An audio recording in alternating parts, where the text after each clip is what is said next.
everybody. Welcome to week 5. We are now on the second half of our 8 weeks together as we think about planning and living our best life and the strategies for wellness. Hopefully, you've implemented a few already with physical activity and changes in some dietary habits and maybe thinking a little differently about lifestyle diseases.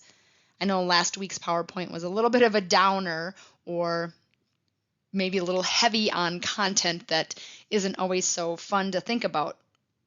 We most likely have all seen somebody in our family or social circle suffer with the disease. They're scary. We don't know a lot about them. There aren't cures for a lot of diseases, and sometimes watching somebody suffer and then die from a disease that's long lasting can really be emotionally hard. So I recognize that talking about diseases is not the most exciting topic when it comes to personal health. However, it is something that we need to own and be confident in our decisions for. For this week, we'll be moving into emotional and intellectual wellness. And you are practicing intellectual wellness right here by doing some formal education. Emotional wellness is going to look different for everybody, and let's dive in and define that. Emotional wellness, mental well-being, mental health, those words can be interchanged. And in the last few years, there's really been a push for visibility with concerns with mental wellness, mental health, and taking away some of the stigma of people who are suffering from mental health concerns, which is all of us, right? At some point in our life, we've all maybe not been our best mental or emotional selves. So those words will get used interchangeably. So we're going to define and discuss what that means. How do we maybe measure emotional or mental health and wellness, and how can we improve it? Then we'll also take a look at stress, college students' perceptions of stress, and how maybe your personality type might tie in a little bit with mental health components. So when I say emotional wellness, what is the first thing that you think of? You can pause the PowerPoint if you want, but what is the first thing you think of when I say emotional wellness? Emotional wellness is so important as a college student. Being a student is hard. You're constantly navigating your feelings, your frustrations, your concerns, and even the good things that happen in life. The good things can be stressful too. So I want to applaud all of you for showing up, doing the work, committing to learning more. It's not easy to even think about going to a class or going to work or being with your family when your emotional wellness is struggling. So if that is you, take some time for yourself to recognize that, own it, say it out loud, and then perhaps with this week's PowerPoint, you'll have some strategies for working on emotional wellness. What is emotional wellness? Some of the buzzwords or key phrases that I like to use are things like the ability to identify, express, and manage your full range of feelings. So emotional wellness doesn't mean being happy all the time. It's the ability to express when you're happy, but also express when you're disappointed or sad or frustrated. Emotional wellness also involves seeking help when needed. There's some optimism that's tied in with emotional wellness, looking at things on the bright side. Some cognitive behavioral skills are involved with emotional wellness. So how do you handle setbacks and stress? What does your self-talk look like? What kinds of behaviors do you exude when you are feeling stressed or unhappy? And then also mindfulness. And there's a lot going on in all of our heads. It can definitely be challenging to identify and express that full range of feelings, especially in a productive way. I have a personal example. I have a good friend of mine from high school. She and I have been trying to get together for a visit for the last few months. She only lives about 4 miles away from me. She has a different life situation than I do. She homeschools her 3 young boys, and I have a lot more freedom during the day, a lot less time constraints. And we've scheduled, but then she's canceled on me 2 times already in the last couple of weeks. And I got a text from her canceling again. At the same time that our plans changed, my spouse came home from work and he told me that he forgot to get groceries, even though he had agreed that he would do that. So, can you imagine what happened? I get a text. Plans have changed again for the third time, so I'm pretty stressed about that or disappointed. Then my husband comes home, says, "Oh, I'm sorry, I forgot to get groceries." Do you think I smile at him sweetly and say, "Oh, that's okay, honey, no problem at all"? No. I got a little angry at him, and that anger came from a different place, right? And it took me a while to recognize that. I was a little angry and disappointed because my friend had done a last-minute schedule change for me and it canceled. But my husband was the one who came home at the same time, so I took that frustration out on him. So I don't even always recognize when my emotions overlap or how something that maybe happened earlier in the day impacts something else that's totally unrelated. So think to yourself and what's happened this week or even maybe today with you. And has there been a time when your emotions have maybe gotten the best of you? When we seek help, it's not easy to admit that we need help, especially when we are told, be strong, figure things out yourself, pull yourself up by your bootstraps, right? Those are phrases that society throws at us, but that's not always the best way to tackle it. So seeking help when needed is actually a sign of emotional maturity. Again, when we're optimistic, we see the positive side of things. Some people are more optimistic by nature than others. Some are more pessimistic. It can also be tiring to be optimistic all the time, but it can also be tiring to be very pessimistic. You might be surrounded by people who are always optimistic or always pessimistic, and it can be hard to reconcile those feelings with yourself or hard to be in their presence all the time as well. And then with our cognitive behavioral skills and our mindfulness, both of those are used in the mental health field, and they help you gain emotional wellness and understanding of your emotions. Those skills might involve reframing, restructuring, guided discovery, being mindful of your energy and your attitude. So these are all ways that we can define and think about our emotional wellness. Data on this slide is from Mental Health America from 2019. And it's not pretty. Our youth mental health concerns and depression are increasing. I don't think that's a surprise for you if you watch things in the news and in the media, and if you have young people in your life yourselves. COVID didn't do us any favors when it came to isolation and social connections, and social media and the presence of all our digital technology has also perhaps been a factor in the concerns with mental health. So youth mental health is worsening. Adult mental health is stagnant, kind of staying the same, but suicidal ideation is increasing. Good news is that some substance use disorders are decreasing. So people are perhaps seeking different ways to cope with their mental health, or that has become more of a topic to talk about freely. But one big struggle is that insurance coverage is still lacking. So when people are struggling, it doesn't always look like a physical ailment. It definitely can turn physical. Anybody who's struggled emotionally or mentally knows that there are plenty of physical symptoms, but it can't be diagnosed the same way as a broken leg is diagnosed and fixed, right? You don't just put a cast on it and come back in 6 weeks. There's a lot more that goes into it. So taking a look at that data, there is a lot of room for us to improve and grow as we think about supporting people and ourselves with mental health support. Just one example for insurance coverage is going to see a therapist or a psychologist. It can be $100 to $200 for one session with somebody. I personally don't think that is inexpensive or is expensive.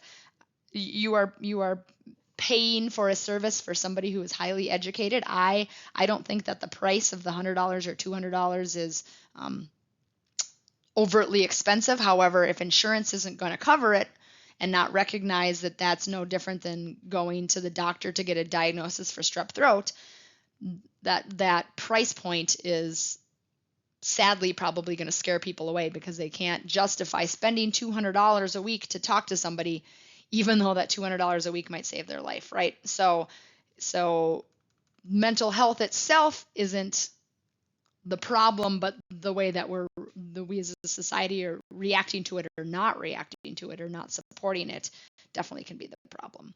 So that's a barrier for people for sure. As you've probably noticed from your own life, there is overlap in physical wellness and emotional wellness. So when things are going in a positive direction with our physical wellness, if we are feeling good, sleeping, eating healthy, getting our exercise, what happens mentally? We feel better, right? Or vice versa. If things are going poorly, physical wise, our emotions might take a tank. Or if things are going great emotionally, we might feel excited to see other people and to move and to make good choices. So it's kind of like a teeter-totter. If one, is not doing so well, the other one's also maybe going to fall. So I would encourage you to pause the PowerPoint and think to yourself or talk with somebody. What are a couple of examples of how you see physical wellness and emotional wellness overlapping in your life or intertwining in your life? Maybe in the last few weeks you've seen something, or maybe it's farther in your past. But think about a couple examples of how you've seen your physical wellness and your emotional wellness overlap or intertwine. Personally, for me, an example that has been 100% reliable is if I go for a walk or a run in the morning, my not only physical energy, but my optimism and emotional energy are much higher the rest of the day. If it's been 2 or 3 days and I haven't gotten that early morning jolt of adrenaline and hormones and endorphins, I definitely am dragging not only physically, but also intellectually and emotionally. As the day goes on, I am maybe a little snappier or judgmental with people. So I know for me personally, there's a huge connection between physical wellness and emotional wellness. And I know if I'm having a bad day work wise, or I've had an argument with somebody, or my emotions are something has happened and I'm feeling low on the emotional spectrum, I know that going out and walking in nature is going to be not the only answer, but an answer for me for sure. So that's taken me some years to find that out, but I definitely know there's a huge connect personally for me between physical and emotional wellness. So the National Institute of Health says, here's 6 strategies for emotional wellness. Kind of like the 7 simple things to do from the American Heart Association for lowering our disease risk. I wouldn't call these simple necessarily, but they are things that we can think about and purposefully commit to. Number 1 is brightening your outlook. So surround yourself with positivity. Forgive yourself for your mistakes. Don't focus on your faults, but instead focus on your purpose. None of us are perfect. If we can learn to brush our shoulders off, pick ourselves up, look on the bright side of things, that's a great strategy for working on our emotional wellness. Reducing stress. Stress is a powerful thing. It can beat you down. It can feel like a never-ending circle, a never-ending carnival ride that you can't get off, or you can embrace it. You're going to watch a video this week about making stress your friend or embracing stress. And that's not easy to do all the time. And there are certainly stressful situations that can be catastrophic. And there's no way that you can look at it that you can turn it around and think about it on the bright side. But reducing your stress either by removing some of the stressful situations in your environment or reframing your stress definitely can help with emotional wellness. Quality sleep. Oh my goodness. So many people in the United States do not get enough sleep, and that perpetuates itself. They get 5 hours and 4 hours and 6 hours, and then on a Saturday they sleep for 13 hours, and They maybe feel refreshed, but they might feel groggy, but then the cycle just starts over again. Finding a sleep routine is huge for emotional wellness. I wish that we could spend a whole week on sleep. We've got many more topics to get through, but finding a sleep routine is really going to lower your stress and help with emotional wellness. Turning off your phone, taking a bath, reading before bed, drinking a warm beverage, journaling. A routine of any sort will make bedtime much more predictable. It will help you fall asleep. You'll be able to really get quality sleep and feel rested for the next day. I'll share my routine with you. It's not something that you have to copy by any means, but my husband and I both like to read and watch videos on our phones and enjoy media. However, number one, I don't unless we're somewhere else besides home, I have learned to stop eating after 7 p.m. I realize when I eat a little bit later that my body gets excited and it's hard for me to fall asleep. So 7 p.m. is my eating cutoff. I'm drinking water in those hours between 7 and 10 when I go to bed. But then if I'm reading from a book with a soft lamp. I am not watching TV and having the blue light at me. I'm not looking at my phone. I've changed into my pajamas to kind of get me into the mode of going to bed. And then I use my bedroom just for going to bed. So I'm not reading in there. I'm not eating in there. I'm not doing homework in there. So I've set up this kind of nightly routine for me. So by the time my body lets me know, 9:45, it's like, Jen, time to go to bed. And I hit the hay and I get under the sheets, and that's it for me. And I've had very solid sleep. So I am very fortunate that I'm a person who doesn't struggle with sleep disturbances or finding a sleep routine. My sleep is very predictable, and I do attribute that to feeling good physically and feeling good emotionally as well. So a sleep routine, can't talk enough about that. Coping with loss. This might be the loss of a person or maybe a pet, but it can also be a loss of your lifestyle or your expectations. Maybe you were sure that you're going to go to physical therapy school and some curveball came, or you changed your mind, or you had to move, or you have lost part of your identity. Those are all losses. They need to be mourned and they need to be recognized. We're all coping with a new normal since COVID, some of us better than others, but we can mourn the loss of friends, whether it's physical or just that you've lost touch with somebody. There's a lot of loss that can happen in life, so being patient with yourself and realizing that it takes time for things to get brighter will definitely help with emotional wellness. Strengthening your social skills is another strategy. And this doesn't mean that you need to be extroverted and that you need to have a million friends and need to be plugged in all the activities. Emotional and social health go hand in hand. So develop a friend group, maybe you volunteer, maybe you're continuing to work on your education. All of those things keep you emotionally healthy. Human beings are wired for emotional and social connection. Again, doesn't mean that you have to have a whole bunch of friends, but being isolated is not going to be beneficial for emotional and mental wellness. And then be mindful. So, do you already know that you're having a bad day or you're going to have a bad day? Then use that mindfulness to either reframe or recognize, hey, today is not a good day, so I should not be saying yes to these people, or I should not be interacting or engaging with this. I'm having a bad day. I feel bad, or I feel really great and my energy's awesome today and I feel like I'm vibrating and buzzing and I can conquer the world. Being mindful and recognizing those internal emotions is definitely going to be a great strategy. And also be mindful of your surroundings. Where is your mind going? Do you need to move yourself to a new environment to kind of do a reset?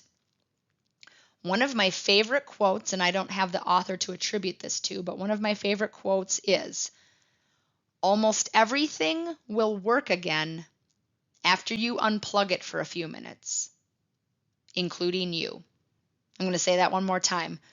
Almost everything will work again after you unplug it for a few minutes, and that's including you. I had to unplug my internet router this morning because my Wi-Fi wasn't running in. Unplugged it, plugged it back in, ta-da, right? Reset the microwave, turn off the car, whatever the case might be. We also need to unplug ourselves for a while to get a manual reset. So look at these 6 strategies. Are there one or two of them that you can start adopting this week or reframing or changing your mind around to help you work on that emotional wellness? I mentioned reducing stress. Stress isn't always bad. There are 2 kinds of stress. Stress itself is really a objective term. It's the body's response to changes that create a taxing demand. It can be physical and mental. So, physically, when we're stressed, our heart rate goes up, our breathing gets faster, our muscles are ready to run, fight or flight, our digestion slows down, but then also our mind starts racing or our self-talk comes in. So our body is preparing itself for stress, even good things. Like if you have to go up on stage and accept an award, that's an awesome thing. However, your body can't always recognize the difference between, ooh, I don't want to be embarrassed in front of all these people and I hate public speaking, compared to, oh my gosh, I'm being recognized for something. So our body might respond the same way. It's really about how you attribute that response or how you own that stress. So eustress is the good kind of stress that motivates us. It focuses our energy. It's short term, and we see it as within our control or our coping abilities. So this might be an example of somebody getting ready to run their first 5K. You're nervous, but you're motivated, you're feeling good, you've put in the work. It's going to be short term after the 5K is done, or the 100-meter dash, or whatever it is. That stress is going to go away. So that's a positive kind of stress. Perhaps you have been away from college for a while and you re-enrolled and you're taking this class. That's stressful, but hopefully you're seeing it as a good kind of stress. Short term, it's motivating you, it's helping you focus your energy.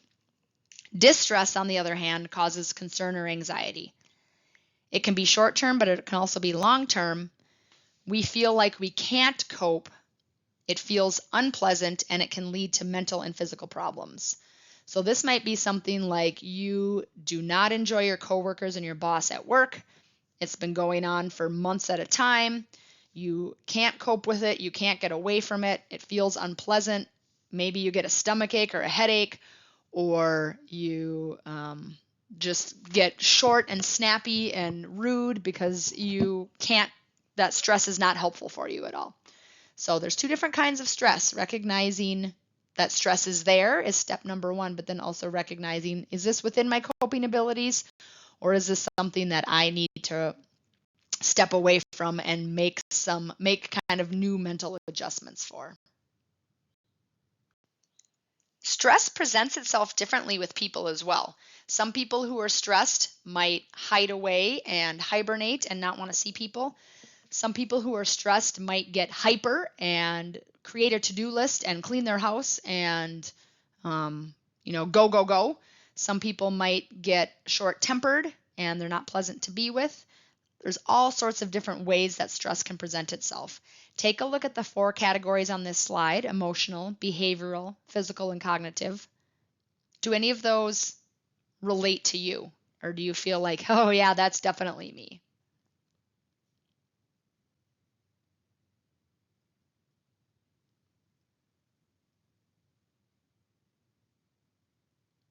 Some people might have many of these characteristics. Maybe some people, stress presents itself very physically. Stress presents itself behaviorally. So when you are thinking about yourself and other people in your social circle, stress isn't always going to look the same for everybody. But these are examples of ways that stress might present itself.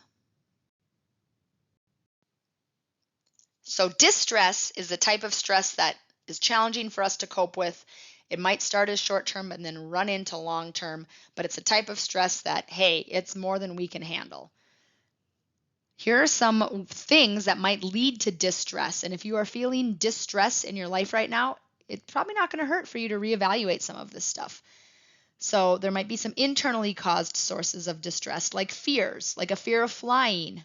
Sure, if you are scared of flying and you get on an airplane, of course you're gonna experience some acute short-term fear of flying, fear of heights, public speaking. Repetitive thought patterns, those can really stress us out if we can't get those ruminations out of our head. Worrying about future events. This is me for sure. I'm very future focused and I get pretty hyper and obsessed about things that are certainly out of my control, but I have to wait for it. Maybe I'm depending on somebody else or I'm waiting on an answer. Whew, that stresses me out. Or unrealistic perfectionistic expectations. This was also me. I've had a change of heart after I finished college myself to recognize the way that I defined myself and what perfection meant to me. But that was also stressful. I put a lot of stress on myself. Some behaviors that may or may not apply to you. Overscheduling. Are you a type A personality that says yes to everything and fills in your whole day and then doesn't schedule any time for yourself to decompress? Maybe you fail to be assertive. Think back to that boss and those coworkers that you just, oof, it's tough to be around them. However, you let them run all over you or you let them say things you don't agree with, but you don't stand up for yourself, you don't find some assertiveness, that can definitely be stressful. And then procrastination or failing to plan ahead. That's a huge one. And you know what? It doesn't go away after college. College is its own special microcosm of procrastination. A lot of people will wait till the last minute to get things done, either because they haven't prioritized it or whatever the reason might be. But oh my gosh, talk about stress. So that can be one thing you can nip in the bud by being proactive and planning ahead. Gosh, those stress levels can definitely go down. Our American system of education does not help with stress. We encourage students get a good GPA so you can get a scholarship and so you can graduate with great grades, so you can get a job, so you can make money, so that you can buy a house, so that you can live happily ever after. The end, right? Whew, stressful. I've learned that money does not equal happiness, and having a big house does not equal happiness, and getting perfect straight A's does not equal happiness. But again, that took me a long time to reconcile that and come to terms with that. But our American system of education sometimes also doesn't help those things. College is about self-discovery. It's about learning who you are, learning about topics you maybe didn't know about, learning about things that make you happy. But in many classes, it's very content-based, and you're memorizing things or creating projects or working in small groups, and you don't get that time to explore. So we're not necessarily doing you any favors with your emotional health by doing some of this formal intellectual wellness stuff. Recognize, what's going to work for you, and maybe lowering your expectations about what you get out of college or how much you put into it.